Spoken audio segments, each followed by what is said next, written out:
नारायणं नमस्कृत्य नरं चैव नरोत्तमं देवीं सरस्वतीं व्यासं ततो जयमुदीरयेत्। नमोऽस्तु ते व्यासविशालबुद्धे फुल्लारविन्दायतपत्रनेत्र येन त्वया भारततैलपूर्णः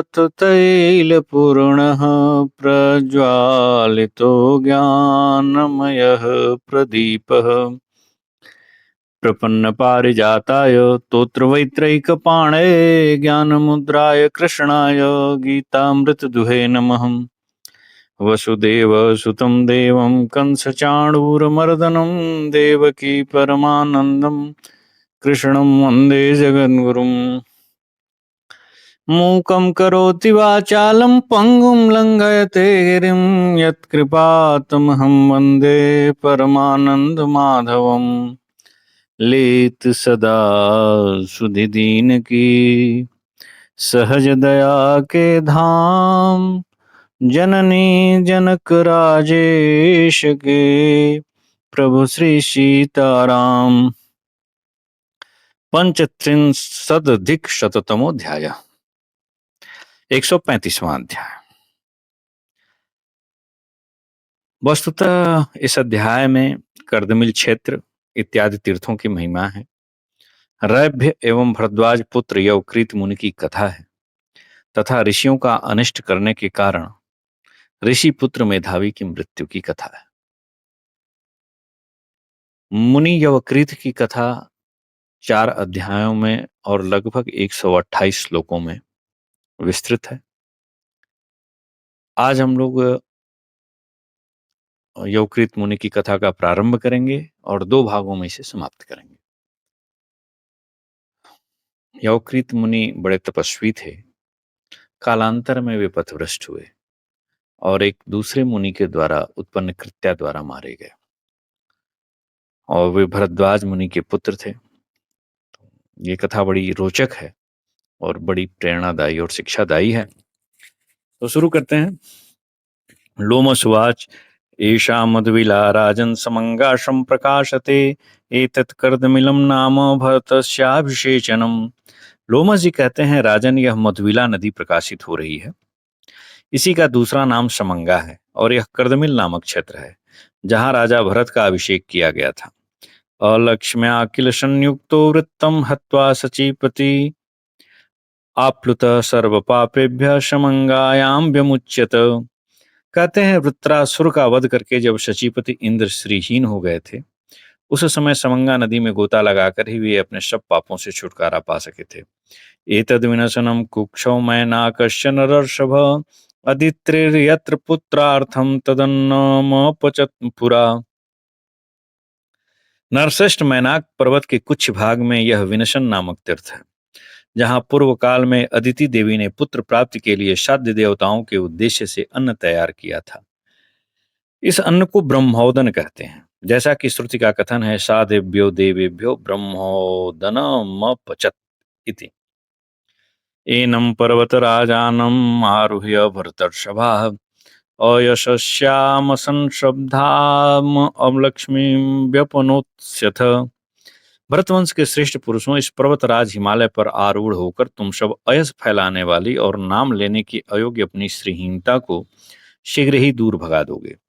एते कनखला राजन ऋषीणाम दयितानगाः एषा प्रकाशते गंगा युधिष्ठिर महानदी। युधिष्ठिर, ये कनखल की पर्वतमालाएं हैं जो ऋषियों को बहुत प्रिय लगती हैं। ये महानदी गंगा सुशोभित हो रही हैं। सनत कुमारो भगवान अत्र सिद्धिमगात पुरा आज मीढ़ावगाह्यैनाम सर्व पापै प्रमोक्ष्यसे। यहीं पूर्व काल में भगवान सनत कुमार ने सिद्धि प्राप्त की थी। अजमीढ़ नंदन, इस गंगा में स्नान करके तुम सब पापों से छुटकारा पा जाओगे। अपाम ह्रदम च पुण्याख्यम भृगुतुंगम च पर्वतम उष्णी गंगे च कौन्तेय समात्य समुपस्पृश।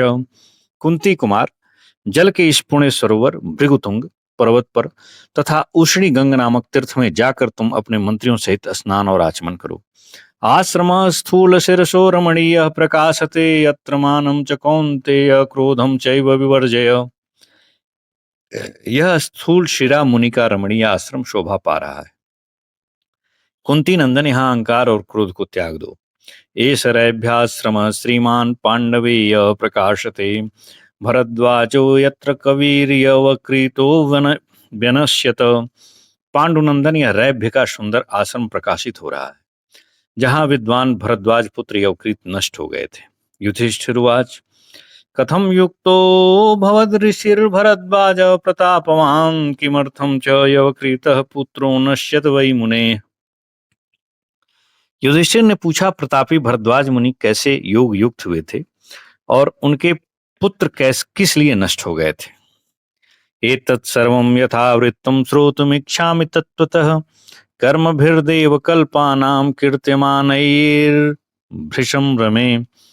ये सब बातें मैं यथार्थ रूप से ठीक ठीक सुनना चाहता हूँ। उन देवोपम मुनियों के चरित्रों का वर्णन सुनकर मेरे मन को बड़ा सुख मिलता है। लोमशुवाच भरद्वाजस्य रैभ्यश्च सखायो शम्बभूवतुः, तावुसतुरिहात्यन्तं प्रीयमाणावनन्तरम्। लोमश जी ने कहा, राजन भरद्वाज तथा रैभ्य दोनों एक दूसरे के सखा थे और निरंतर इसी आश्रम में बड़े प्रेम से रहा करते थे। रैभ्य स तु सुतावास्तामर्वावशु परावशु, आसीद यवक्रीह पुत्रस्तु भरद्वाजस्य भारत। रैभ्य के दो पुत्र थे, अरवा वसु और परावसु। भारत, भरद्वाज के पुत्र का नाम यवक्री अथवा यवक्रीत था। यवक्री अथवा यवक्रीत था। रैभ्यो विद्वान सहापत्य तपस्वी चेतरो भवत्, तयोश्चाप्यतुला कीर्तिर्बाल्यात् प्रभृति भारत। भारत पुत्रों सहित रैभ्य बड़े विद्वान थे, परंतु भरद्वाज केवल तपस्या में संलग्न रहते थे। युधिष्ठिर बाल्यकाल से ही इन दोनों महात्माओं की अनुपम कीर्ति सब ओर फैल रही थी। यवक्री पितरम दृष्ट्वा तपस्विनमसत्कृतं, दृष्ट्वा च सत्कृतं विप्रैरभ्यं पुत्रैः सहानघ। निष्पाप युधिष्ठिर, यवकृत ने देखा, मेरे तपस्वी पिता का लोग सत्कार नहीं करते हैं, परंतु पुत्रों सहित रैभ्य का ब्राह्मणों द्वारा बड़ा सत्कार होता है, बड़ा आदर होता है। परयतप्य तेजस्वी मन्युना भी परिप्लुतः, तपस्तेपे ततो घोरम वेद ज्ञानाय पांडव। यह देख तेजस्वी यवकृत को बड़ा संताप हुआ। पांडुनंदन, वे क्रोध से आविष्ट हो वेदों का ज्ञान प्राप्त करने के लिए घोर तपस्या में लग गए। ससमिद्धे महत्यग्नौ शरीरम उपतापयन्, जनयामास संतापम इंद्रस्य सुमहातपा। उन महातपस्वी ने अत्यंत प्रज्वलित अग्नि में अपने शरीर को तपाते हुए इंद्र के मन में संताप उत्पन्न कर दिया। तत इंद्रो यवकृतम उपगम्य युधिष्ठिर अब्रवीत, कस्य हेतुस्त्वम् आस्थे तपस्तस्तप उत्तमम्। युधिष्ठिर तब इंद्र यवकृत के पास आकर बोले, तुम किस लिए यह उच्च कोट की तपस्या कर रहे हो। यवकृतवाच द्विजानामनधीता वै वेदाः सुरगणार्चित, प्रतिभान्त्विति तपे तप्येहमिदं परमकं तपः। यवकृत ने कहा, देवेंद्र पूजित महेंद्र, देववृंद पूजित महेंद्र, मैं यह उच्च कोट की तपस्या इसलिए करता हूं कि द्विजातियों को बिना पढ़े ही सब वेदों का ज्ञान हो जाए। स्वाध्यायार्थम समारंभो ममायम पाक शासन, तपसा ज्ञातुमिच्छामि सर्वज्ञानानि कौशिक। पाक शासन, मेरा यह आयोजन स्वाध्याय के लिए ही है। कौशिक, मैं तपस्या द्वारा सब बातों का ज्ञान प्राप्त करना चाहता हूँ। कालेन महता वेदाः शक्या गुरुमुखाद् विभो, प्राप्तुं तस्मादयं यत्नः परमो मे समास्थितः। प्रभु, गुरु के मुख से दीर्घ काल के पश्चात वेदों का ज्ञान हो सकता है, अतः मेरा यह महान प्रयत्न शीघ्र ही संपूर्ण वेदों का ज्ञान प्राप्त करने के लिए है। इंद्रवाच अमार्गये स विप्रर्षे येन तुम यातुमिच्छसि, किं विघातेन ते विप्र गच्छाधीहि गुरुर्मुखात्। इंद्र बोले, विप्रर्षे, तुम जिस राह से जाना चाहते हो वह अध्ययन का मार्ग नहीं है। स्वाध्याय के समुचित मार्ग को नष्ट करने से तुम्हें क्या लाभ होगा, अतः जाओ, गुरु के मुख से ही अध्ययन करो। लोमशुवाच एवमुक्त्वा गतः शक्रो यवक्रीरपि भारत, भूयैवाकरोद् यत्नं तपस्यमित विक्रमः। लोमा जी कहते हैं युधिष्ठिर के ऐसा कहकर इंद्र चले गए। तब अत्यंत पराक्रमी यवकृत ने पुनः तपस्या के लिए ही घोर प्रयास प्रारंभ कर दिया। घोरेण तपसा राजंस्तप्यमानो महत्तपः संतापयामास भृशं देवेंद्रमिति न श्रुतम। राजन, उसने घोर तपस्या द्वारा महान तप का संचय करते हुए देवराज इंद्र को अत्यंत संतप्त कर दिया। यह बात हमारे सुनने में आई है।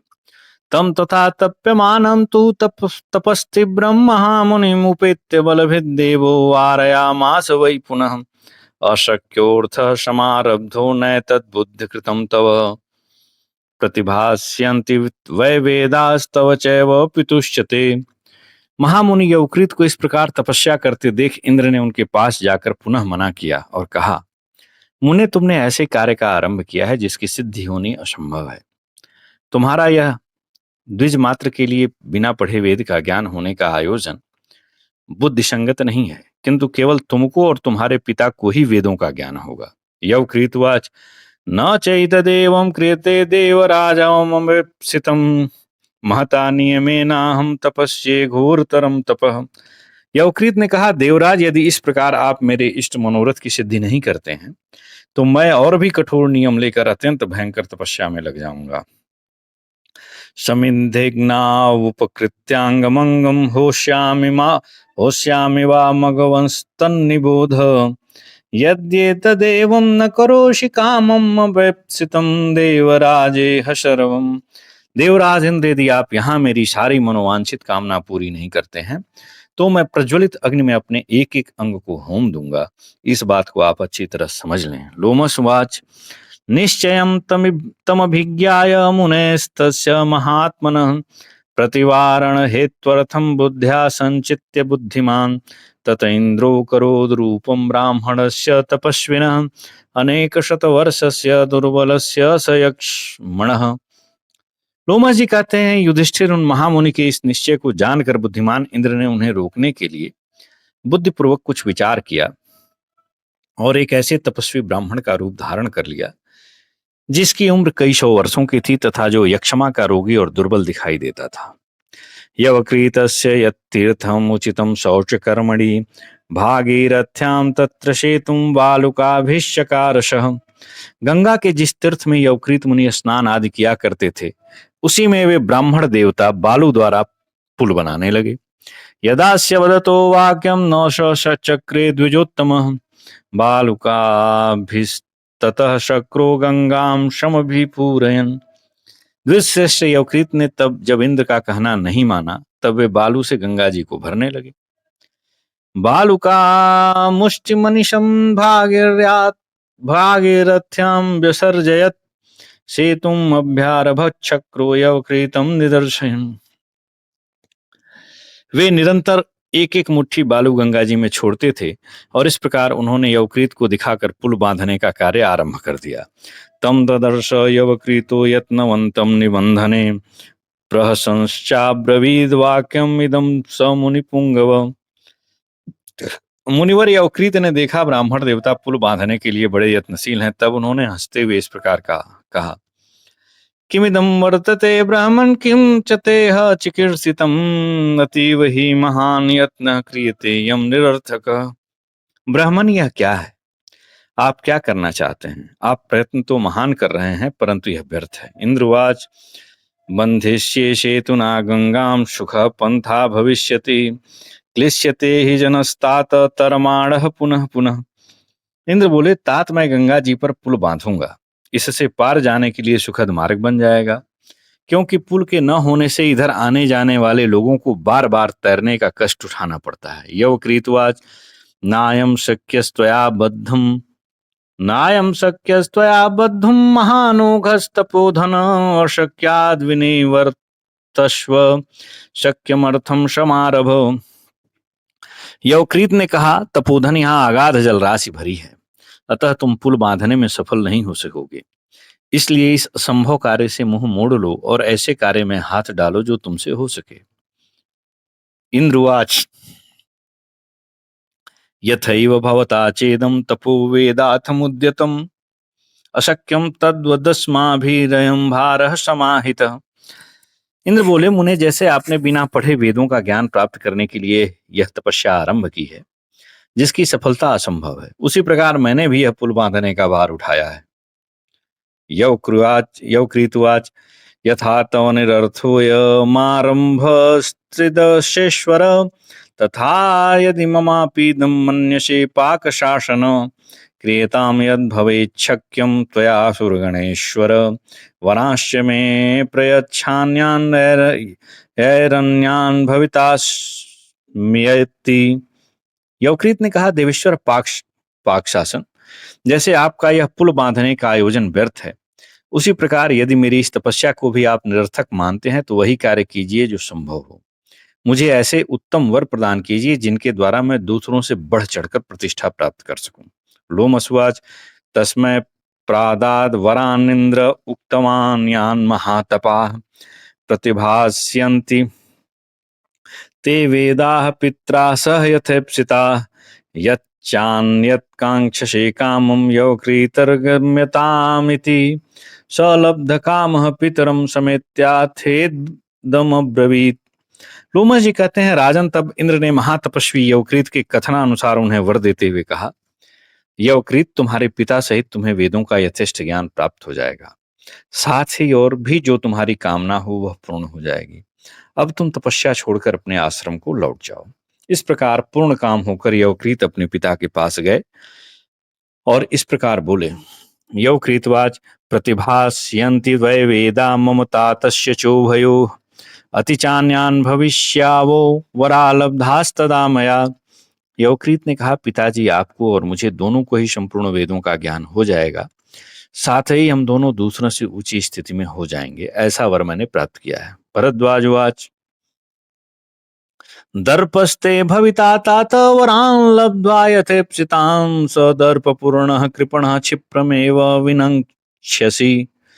भरद्वाज जी ने कहा कि तात, इस मनोवांछित वर प्राप्त करने के कारण तुम्हारे मन में अहंकार उत्पन्न हो जाएगा और अहंकार से युक्त होने पर तुम कृपण होकर शीघ्र ही नष्ट हो जाओगे। अत्राप्युदाहरन्ती मां गाथा दैवैरुदाहृता, मुनिरासीत् पुरा पुत्र बालधिर्नाम वीर्यवान। इस विषय में विज्ञजन देवताओं की कही हुई यह गाथा सुनाया करते हैं। प्राचीन काल में बालधि नाम से एक प्रसिद्ध शक्तिशाली मुनि थे। सपुत्र शोकाद उद्विग्नस्तपस्तेपे सुदुष्करम, भवेन्मम सुतो मर्त्य इति तम लब्धवांश्च सः। उन्होंने पुत्र शोक से संतप्त होकर यह अत्यंत कठोर तपस्या की। तपस्या का उद्देश्य यह था कि मुझे देवोपम पुत्र प्राप्त हो। अपने उस अभिलाषा के अनुसार बालधि को एक पुत्र प्राप्त हुआ।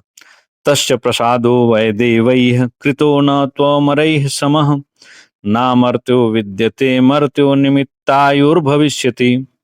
देवताओं ने उन पर कृपा अवश्य की, परंतु उनके पुत्र को देवतुल्य नहीं बनाया। वरदान देते हुए यह कहा कि मरण धर्मा मनुष्य कभी देवता के समान अमर नहीं हो सकता, अतः उसकी आयु निमित्त के अधीन होगी, किसी कारण के अधीन होगी। बालधिरुवाच यथे मे पर्वताः शश्वतिष्ठन्ति सुरसत्तमाः, अक्षयास्तन्निमित्तं मे सुतस्यायुर्भविष्यति। बालधि बोले, देववरों, जैसे ये पर्वत सदा अक्षय भाव से खड़े रहते हैं, वैसे ही मेरा पुत्र भी सदा अक्षय बना रहे। ये पर्वत ही उसकी आयु के निमित्त होंगे, अर्थात जब तक ये पर्वत यहाँ बने रहें तब तक मेरा पुत्र भी जीवित रहे। भरद्वाजवाच तस्य पुत्रस्तदा यज्ञे मेधावी क्रोधनस्तदा, स तच्छुत्वा करोदर्पं ऋषिश्चैवावन्मन्यत। भरद्वाज कहते हैं कि यवकृत तदनंतर बालधि के पुत्र का जन्म हुआ, जो मेधा से युक्त होने के कारण मेधावी नाम से विख्यात था। वह स्वभाव का बड़ा क्रोधी था। अपनी आयु के विषय में देवताओं के वरदान की बात सुनकर मेधावी घमंड में भर गया और ऋषियों का अपमान करने लगा। विकुर्वाणो मुनीनां च व्यचरत् स महीमिमाम्, आससाद महावीर्यं धनुषाक्षं मनीषिणम्। इतना ही नहीं, हुआ ऋषि मुनियों को सताने के उद्देश्य से ही इस पृथ्वी पर सब ओर विचरा करता था। एक दिन मेधावी महान शक्तिशाली एवं मनीषी धनुषाक्ष के पास जा पहुंचा। तस तस्यापचक्रे मेधावीं तं शशाप सवीर्यवान् भवभस्मेति चोक्त स न भस्म समपद्यत। और उनका तिरस्कार करने लगा। तब तपोबल संपन्न ऋषि धनुषाक्ष ने उसे शाप देते हुए कहा, अरे तू जलकर भस्म हो जा। परंतु यह कहने पर भी वह भस्म नहीं हुआ। धनुषाक्षस्तु तं दृष्ट्वा मेधाविना मनामयम् निमित्तमस्प्रिय महिषैर्भेदयामास वीर्यवान्। शक्तिशाली धनुषाक्ष ने ध्यान में देखा कि मेधावी रोग एवं मृत्यु से रहित है। तब उसके आयु के निमित्त भूत उन पर्वतों को उन्होंने भैंसों द्वारा विदरण करा दिया।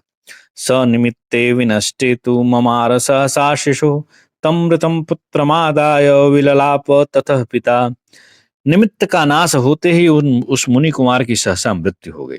तदनंतर पिता उस मरे हुए पुत्र को लेकर अत्यंत विलाप करने लगे। लालप्यमानं तम दृष्ट्वा मुनयः परमार्थवत् उचुर्वेद विदः सर्वे गाथाम याम ताम निबोध में।